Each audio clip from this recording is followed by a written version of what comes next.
Pixar is well known for making many classic animated movies like Toy Story, Finding Nemo, The Incredibles, Wall-E, and so much more. After Toy Story 3, they started becoming very different.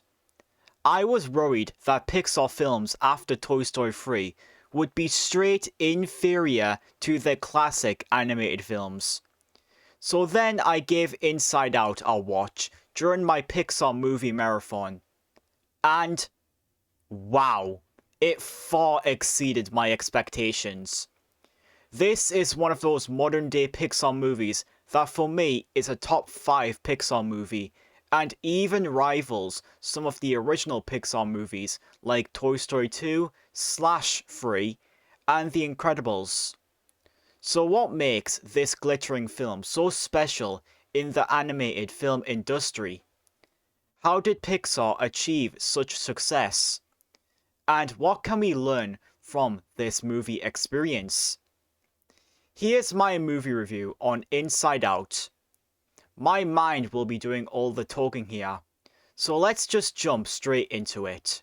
Before we start this video, don't forget to leave a like on this video if you enjoy it.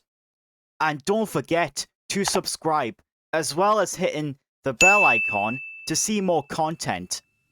Thank you, and enjoy.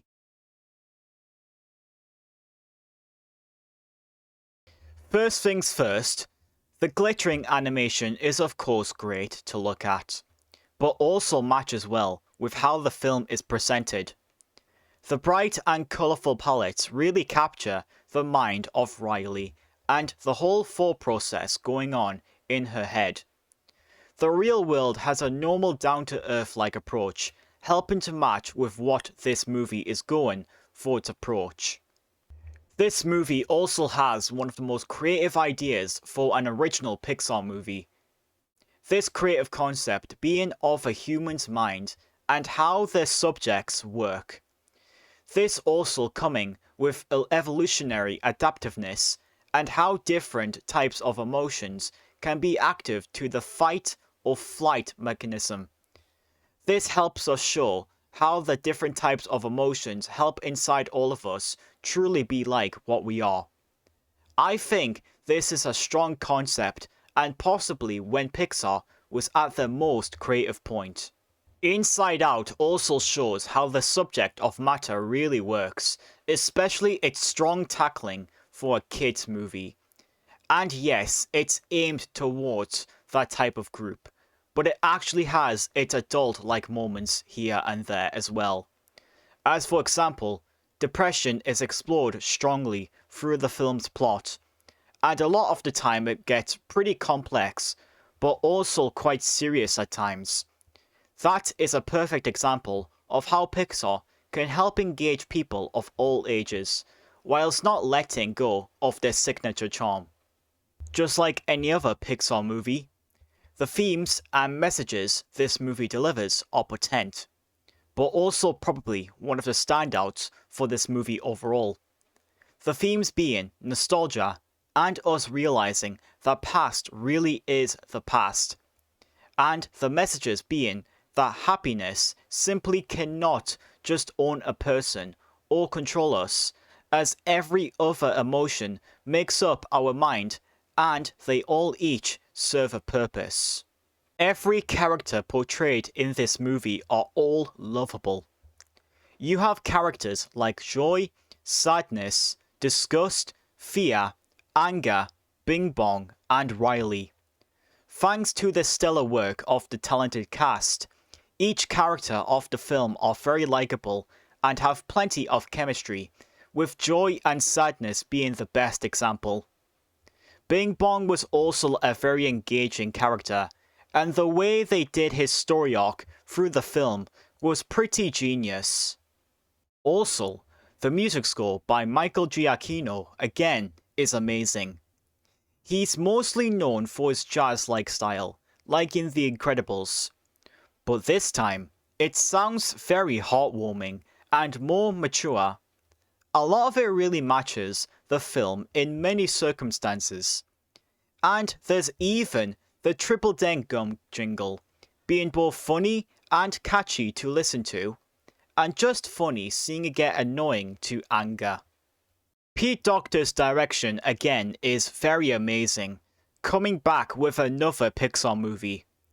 Using the same talent from both Monsters Inc. and Up, he uses plenty of elements to mix into this movie like humor and emotion, perfectly helping this movie stand out to some classic Pixar movies.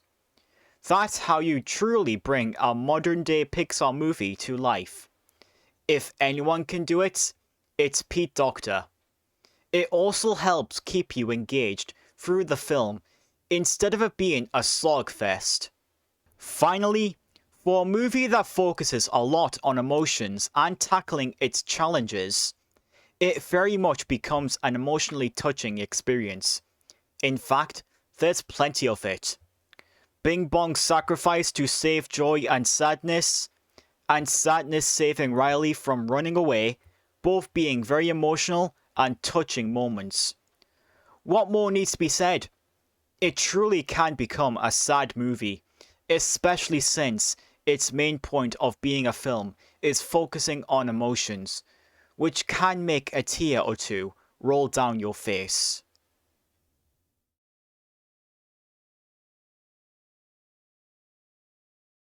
Overall, my final opinion on Inside Out. This is quite possibly one of the best modern day Pixar movies to come from the animation company, and stands heads and shoulders above the majority of their other movies for me, taking its place amongst some of my top favourites like The Incredibles and Toy Story 2/3.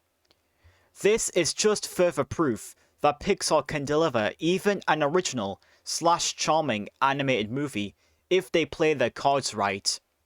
And they 100% did that example here with Inside Out. I always wanted to explore the inside mind of what really is going on inside us, and how the emotions truly tackle us and make us feel exactly what we truly are. It constantly gets stuck inside my head.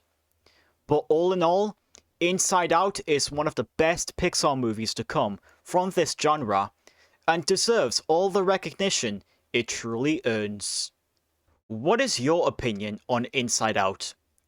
How did it bring new life back to the animated company? What was your favourite part about the film? And what is your favourite modern day Pixar movie?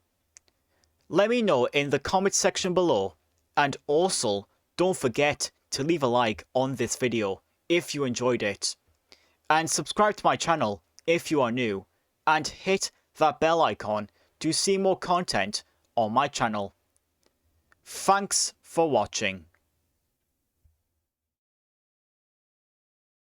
Inside Out elevates Pixar's all-ages animation genre to joyous new heights, whilst also tackling its influential messages and balancing its mixed elements to the emotional core.